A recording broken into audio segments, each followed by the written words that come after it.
শিখাই দিইনি। এই বাচ্চাটি হচ্ছে একটি বস্তির ছেলে। এই বাচ্চাটি যেদিন এই কথাটা বলে সেদিন তার মা বাবা সবাই ওইখানে উপস্থিত। বাবার সাথে মার ঝগড়া, বাবা নিচে মা উপরে। বস্তিবাসী মিলিয়ে তারা সবাই একটা সংঘবদ্ধ হয়েছে যে এখন তারা অনেক টাকা পাবে, কারণ তারা স্টার হয়ে গেছে। এবং তাদেরকে আওয়ামী লীগের কোনো নেতা বা কেউ একজন লোকাল বস্তির কেউ শিখিয়ে দিয়েছে যে বেগম খালেদা জিয়ার নামে বদনাম করলেই টাকা পাওয়া যাবে।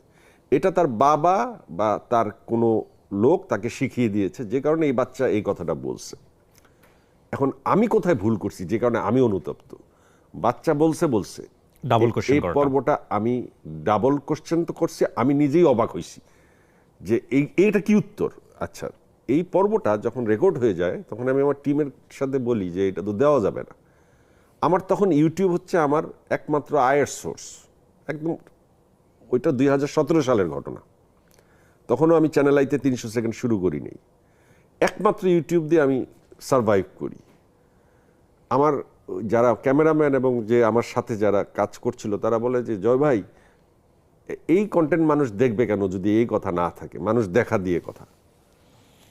আমি সামহাও কনভিন্স হয়ে আমি এটা প্রচার করলাম। এটা হচ্ছে আমার জীবনের উপস্থাপনা, জীবনের আমার উপস্থাপক হিসেবে একমাত্র ভুল, সেরা ভুল, যে ভুলের আসলে আমি প্রায়শ্চিত্ত করতে চাই। আমি মনে করি যে আল্লাহর কসম যে আমি এই কথাটা বলি না, এটা মানুষ বিশ্বাস করুক এবং আমাকে ক্ষমা করে দেখ।